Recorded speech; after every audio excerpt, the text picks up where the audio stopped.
बेटे ਜਿਹੜਾ मैं ਤੁਹਾਨੂੰ क्वेश्चन तैयार कराने जा रहा हाँ ना, ये हैगा प्रॉफिट प्रायर टू इनकारपोरेशन। पहला तो मैं ਤੁਹਾਨੂੰ ਇਹ ਸਮਝਾ ਦੇਣਾ ਚਾਹੁੰਦਾ कि प्रॉफिट प्रायर टू इनकारपोरेशन ਹੁੰਦਾ ਕੀ ਹੈ। ਕਹਿੰਦਾ some time a company is form to take over the running business from the company. देखो मैं किसी बंदे का सिंपल भाषा समझाना, मैं एक कंपनी ने दूजी कंपनी टेक ओवर कर ली, ए कंपनी ने बी कंपनी नूं टेक ओवर कर लिया, ठीक है ना।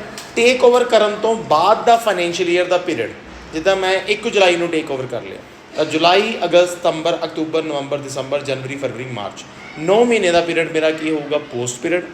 उस तो पहला वाला पीरियड मेरा की होगा प्री पीरियड। जिहड़ा प्री पीरियड होगा ਉਹਦਾ ਜਿਹੜਾ प्रॉफिट कड्डूंगा मैं ਉਹਨੂੰ कैपिटल प्रॉफिट किया जाऊगा, ਜਿਹੜਾ पोस्ट पीरियड का प्रॉफिट कड्डूंगा ਉਹਨੂੰ मैं ਰੈਵਨਿਊ प्रॉफिट कहूँगा। समझ आ गया।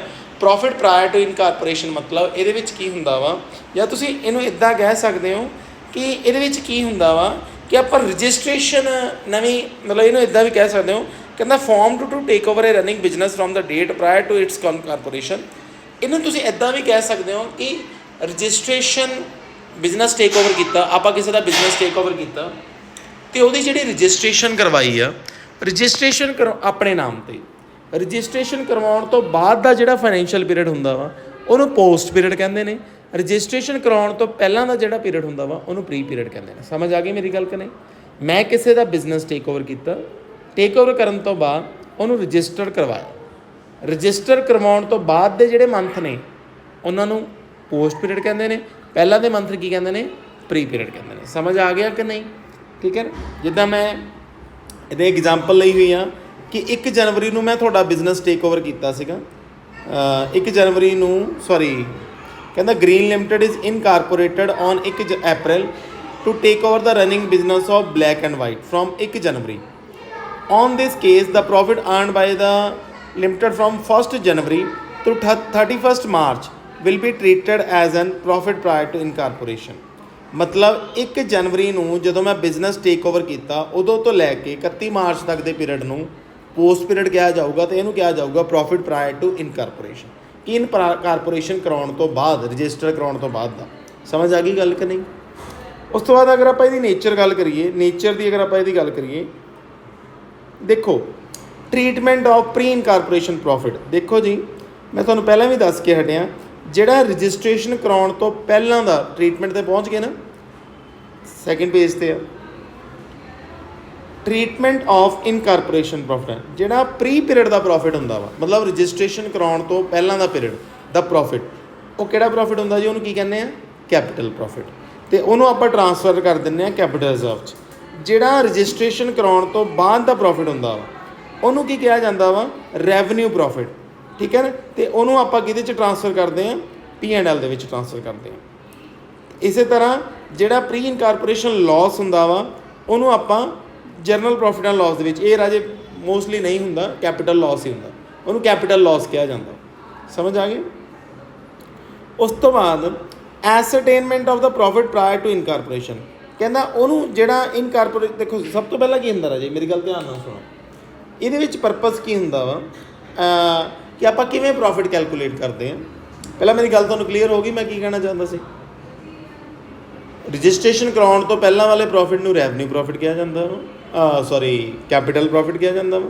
ਜੇ ਲਾਸ ਹੋ ਜਾਏ ਤਾਂ ਕੈਪੀਟਲ ਲਾਸ ਕਿਹਾ ਜਾਂਦਾ, ਜੋ ਕਿ ਕੈਪੀਟਲ ਰਿਜ਼ਰਵ ਨੂੰ ਟਰਾਂਸਫਰ ਹੋ ਜਾਂਦੇ ਨੇ ਪ੍ਰੋਫਿਟ। ਅਤੇ ਰਜਿਸਟ੍ਰੇਸ਼ਨ ਕਰਾਉਣ ਤੋਂ ਬਾਅਦ, ਇਨਕਾਰਪੋਰੇਟ ਕਰਾਉਣ ਤੋਂ ਬਾਅਦ ਜਿਹੜਾ ਪ੍ਰੋਫਿਟ ਕਮਾਇਆ ਜਾਂਦਾ ਉਹਨੂੰ ਕੀ ਕਹਿੰਦੇ ਨੇ, ਰੈਵਨਿਊ ਪ੍ਰੋਫਿਟ ਕਿਹਾ ਜਾਂਦਾ, ਠੀਕ ਹੈ। ਉਸ ਤੋਂ ਬਾਅਦ ਇਹਦੇ ਵਿੱਚ ਆਪਾਂ ਕੁਝ ਖਰਚਿਆਂ ਨੂੰ ਵੰਡਣਾ ਹੁੰਦਾ ਬੇਟੇ, ਕਿਉਂਕਿ ਆਪਾਂ ਨੂੰ ਜਿਹੜੇ ਖਰਚੇ ਹੁੰਦੇ ਨੇ ਨਾ ਉਹ ਪੂਰੇ ਸਾਲ ਦੇ ਦਿੱਤੇ ਹੁੰਦੇ ਨੇ, ਠੀਕ ਹੈ ਨਾ। ਸੋ ਇਹਦੇ 'ਚ ਜਿਹੜੀ ਮੇਨ ਚੀਜ਼ ਹੁੰਦੀ ਆ ਉਹ ਆਪਾਂ ਕੁਛ ਨਾ ਕੁਛ ਖਰਚਿਆਂ ਨੂੰ ਵੰਡਣਾ ਹੁੰਦਾ ਵਾ, ਸ਼ੁੱਡ ਬੀ ਐਲੋਕੇਟਡ, ਠੀਕ ਹੈ ਨਾ। ਹੁਣ ਉਹ ਖਰਚੇ ਵੰਡਣ ਦੇ ਕੁਛ ਬੇਸਿਸ ਬਣਦੇ ਨੇ ਰਾਜੇ, ਜਿੱਦਾਂ ਫੋਰ ਐਗਜ਼ਾਮਪਲ ਕੁਛ ਆਪਾਂ ਜਦੋਂ ਵੀ ਤੁਸੀਂ ਪ੍ਰੋਫਿਟ ਪ੍ਰਾਇਰ ਟੂ ਇਨਕਾਰਪੋਰੇਸ਼ਨ ਕਰਦੇ ਹੋ ਤਾਂ ਤੁਸੀਂ ਇੱਕ ਤਾਂ ਟਾਈਮ ਰੇਸ਼ੋ ਕੱਢਣੀ ਹੁੰਦੀ ਹੈ। ਟਾਈਮ ਰੇਸ਼ੋ ਕਿਵੇਂ, ਜਿੱਦਾਂ ਤੁਸੀਂ ਕਿਸੇ ਬੰਦੇ ਦਾ ਬਿਜ਼ਨਸ 1 ਜਨਵਰੀ ਨੂੰ ਟੇਕ ਓਵਰ ਕੀਤਾ ਤਾਂ ਜਨਵਰੀ ਤੋਂ 31 ਮਾਰਚ, ਜਨਵਰੀ ਫਰਵਰੀ ਮਾਰਚ ਇਹ ਤੁਹਾਡਾ ਪੋਸਟ ਪੀਰੀਅਡ ਹੋ ਗਿਆ। ਅਤੇ ਉਸ ਤੋਂ ਬਾਅਦ ਅਪ੍ਰੈਲ ਮਈ ਜੂਨ ਜੁਲਾਈ ਅਗਸਤ ਸਤੰਬਰ ਅਕਤੂਬਰ ਨਵੰਬਰ ਦਸੰਬਰ 9 ਮਹੀਨੇ ਦਾ ਤੁਹਾਡਾ ਪ੍ਰੀ ਪੀਰੀਅਡ ਹੋ ਗਿਆ। ਮਤਲਬ ਤੁਹਾਡੀ ਟਾਈਮ ਰੇਸ਼ੋ ਬਣ ਗਈ 9:3। ਜਿਹੜੇ ਤੁਸੀਂ ਖਰਚੇ ਵੰਡਣੇ ਨੇ, ਜਿਹੜੇ ਟਾਈਮ ਰੇਸ਼ੋ 'ਚ ਵੰਡਣੇ ਨੇ ਉਹ 9:3 'ਚ ਵੰਡ ਦੋ। ਸਮਝ ਆ ਗਈ ਮੇਰੀ ਗੱਲ। ਇਹਨਾਂ ਨੇ ਇੱਕ ਐਗਜ਼ਾਮਪਲ ਲਈ ਹੋਈ ਆ ਕਿ ਇੱਕ ਤੁਹਾਡੀ ਜਿਹੜੀ ਕੰਪਨੀ ਤੁਸੀਂ ਰਜਿਸਟਰ ਕਰਵਾਈ ਸੀਗੀ ਸੌਰੀ, ਤੁਸੀਂ ਜਿਹੜੀ ਕੰਪਨੀ ਰਜਿਸਟਰ ਕਰਵਾਈ ਸੀਗੀ ਉਹ ਕਰਵਾਈ ਆ 1 ਜੁਲਾਈ ਨੂੰ, ਤਾਂ 1 ਜੁਲਾਈ ਤੋਂ ਲੈ ਕੇ 31 ਮਾਰਚ ਯਾਨੀ ਕਿ 9 ਮਹੀਨੇ ਦਾ ਪੋਸਟ ਪੀਰੀਅਡ ਹੋ ਗਿਆ।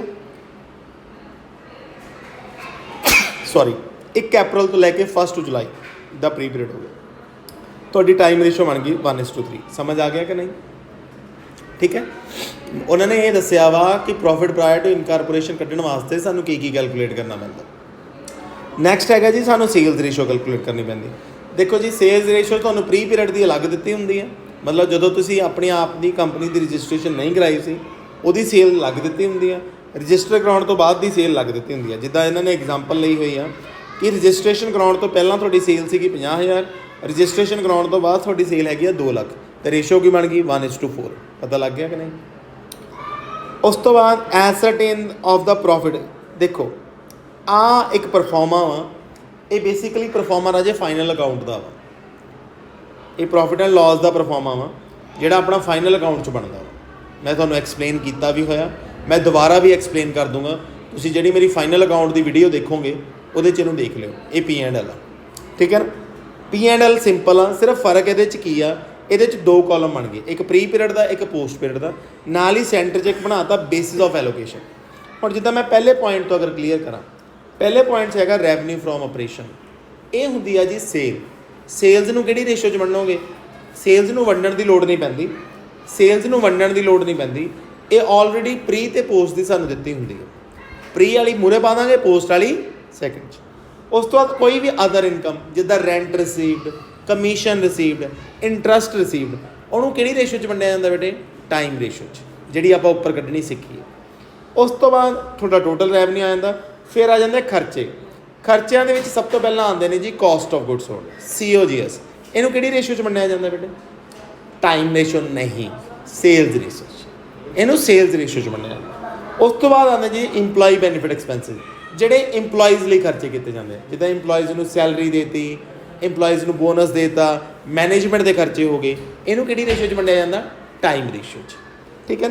ਉਸ ਤੋਂ ਬਾਅਦ ਕਿਉਂਕਿ ਆਪਾਂ ਤਨਖਾਹ ਟਾਈਮ ਦੇ ਅਕੋਰਡਿੰਗ ਲੈਂਦੇ। ਉਸ ਤੋਂ ਬਾਅਦ ਹੁੰਦਾ ਜੀ ਫਾਈਨਾਂਸ ਕਾਸਟ। ਫਾਈਨਾਂਸ ਕਾਸਟ 'ਚ ਕਈ ਤਰ੍ਹਾਂ ਦੀਆਂ ਕਾਸਟ ਆਉਂਦੀਆਂ ਨੇ, ਜਿੱਦਾਂ ਆਪਾਂ ਲੋਨ ਦਾ ਇੰਟਰਸਟ ਦੇ ਰਹੇ ਹਾਂ, ਵੈਂਡਰ ਨੂੰ ਇੰਟਰਸਟ ਦੇ ਰਹੇ ਹਾਂ। ਵੈਂਡਰ ਕੌਣ ਹੁੰਦਾ ਵਾ? ਜਿਹਦਾ ਆਪਾਂ ਬਿਜ਼ਨਸ ਖਰੀਦਿਆ ਹੁੰਦਾ, ਉਹਦੀ ਇੱਕ ਵੱਖਰੀ ਰੇਸ਼ੋ ਹੁੰਦੀ ਆ। ਜੇ ਤੁਹਾਨੂੰ ਯਾਦ ਹੋਵੇ, ਇੰਟਰਸਟ ਟੂ ਵੈਂਡਰ ਦੀ ਵੱਖਰੀ ਰੇਸ਼ੋ ਹੁੰਦੀ ਆ, ਆਪਾਂ ਉਸੇ ਰੇਸ਼ੋ 'ਚ ਉਹਨੂੰ ਵੰਡਦੇ ਹਾਂ। ਡੈਪਰੀਸੀਏਸ਼ਨ ਫਿਕਸ ਐਸੈਟਸ ਜਦੋਂ ਡੈਪਰੀਸ਼ੀਏਟ ਹੁੰਦੇ ਨੇ, ਟੈਂਜੀਬਲ ਜਿਨ੍ਹਾਂ ਨੂੰ ਛੂਹ ਦੇਖ ਸਕਦੇ ਆ, ਤਾਂ ਉਹਨਾਂ ਦੀ ਡੈਪਰੀਸੀਏਸ਼ਨ ਨੂੰ ਟਾਈਮ ਰੇਸ਼ੋ 'ਚ ਵੰਡਿਆ ਜਾਂਦਾ। ਅਮੋਰਟਾਈਜੇਸ਼ਨ ਵੀ ਡੈਪਰੀਸੀਏਸ਼ਨ ਹੀ ਹੁੰਦੀ ਆ, ਉਹਨੂੰ ਵੀ ਟਾਈਮ ਰੇਸ਼ੋ। ਜਦੋਂ ਇਨਟੈਂਜੀਬਲ ਐਸੈਟ ਜਿੱਦਾਂ ਗੁੱਡਵਿਲ, ਪੇਟੈਂਟਸ, ਕਾਪੀਰਾਈਟਸ, ਇਹ ਡੈਪਰੀਸ਼ੀਏਟ ਹੁੰਦੇ ਨੇ, ਇਹਨਾਂ ਨੂੰ ਅਮੋਰਟਾਈਜੇਸ਼ਨ ਕਿਹਾ ਜਾਂਦਾ। ਜਦੋਂ ਫਿਕਸ ਐਸੈਟ ਮਤਲਬ land and building, plant and machinery, ਇਹ ਡੈਪਰੀਸ਼ੀਏਟ ਹੁੰਦੇ ਨੇ, ਇਹਨਾਂ ਨੂੰ ਡੈਪਰੀਸੀਏਸ਼ਨ। ਦੋਨਾਂ ਨੂੰ ਵੰਡਣਾ ਕਿਹੜੀ ਰੇਸ਼ੋ 'ਚ? ਟਾਈਮ ਰੇਸ਼ੋ 'ਚ। ਉਸ ਤੋਂ ਬਾਅਦ ਦੇਖੋ ਬੇਟੇ, ਡੈਪਰੀਸੀਏਸ਼ਨ ਐਂਡ ਅਮੋਰਟਾਈਜੇਸ਼ਨ ਤੋਂ ਬਾਅਦ ਆਉਂਦਾ ਹੁੰਦਾ ਅਦਰ ਐਕਸਪੈਂਸ, ਠੀਕ ਹੈ ਨਾ? ਉਹਦੇ ਵਿੱਚ ਬਾਕੀ ਸਾਰੇ ਖਰਚੇ ਪਾ ਦਿੱਤੇ ਜਾਂਦੇ। Bad debts, other expense. Bad debts ਨੂੰ ਕਿਹੜੀ ਰੇਸ਼ੋ 'ਚ ਵੰਡਾਂਗੇ? ਸੇਲ ਰੇਸ਼ੋ 'ਚ, ਕਿਉਂਕਿ ਸੇਲ ਨਾਲ ਰਿਲੇਟਡ ਆ। ਸੇਲ ਕਰਾਂਗੇ ਤਾਂ ਪੈਸੇ ਡੁੱਬਣਗੇ। ਸੈਲਿੰਗ ਐਕਸਪੈਂਸਿਸ, ਐਡਵਰਟਾਈਜ਼ਮੈਂਟ ਨੂੰ ਕਿਹੜੀ ਰੇਸ਼ੋ 'ਚ ਵੰਡਾਂਗੇ? ਸੇਲਸ ਰੇਸ਼ੋ 'ਚ। ਕੁਝ ਖਰਚੇ ਇਦਾਂ ਦੇ ਹੁੰਦੇ ਨੇ ਜਿਹੜੇ ਸਿੱਧਾ ਪੋਸਟ ਪੀਰੀਅਡ 'ਚ ਹੀ ਪੈਂਦੇ ਨੇ, ਇਹ ਵੀ ਯਾਦ ਰੱਖਿਓ। ਪ੍ਰੈਕਟੀਕਲੀ ਇਹ ਚੀਜ਼ਾਂ ਕੰਮ ਆਉਣ, ਜਿੱਦਾਂ ਡਾਇਰੈਕਟਰ ਫੀਸ। ਇੱਕ ਕੰਪਨੀ ਡਾਇਰੈਕਟਰ ਦੇ ਜਿਹੜੇ ਖਰਚੇ ਆ ਉਹ ਪੋਸਟ 'ਚ ਹੀ ਪਾਊਗੀ। ਉਸ ਤੋਂ ਬਾਅਦ ਪ੍ਰੀਲਿਮਿਨਰੀ ਐਕਸਪੈਂਸਿਸ, ਇਹ ਖਰਚੇ ਹੁੰਦੇ ਹੀ ਕੰਪਨੀ ਨੂੰ ਰਜਿਸਟਰ ਕਰਾਉਣ ਦੇ ਆ, ਇਸ ਲਈ ਇਹ ਪੋਸਟ 'ਚ ਪੈਂਦੇ ਨੇ। ਡਿਬੈਂਚਰ ਦਾ ਇੰਟਰਸਟ, ਇੱਕ ਕੰਪਨੀ ਰਜਿਸਟਰ ਹੋਣ ਤੋਂ ਬਾਅਦ ਹੀ ਡਿਬੈਂਚਰ ਇਸ਼ੂ ਕਰ ਸਕਦੀ ਹੈ, ਤਾਂ ਇਹ ਵੀ ਕਿਹ 'ਚ ਪੈਂਦਾ ਵਾ?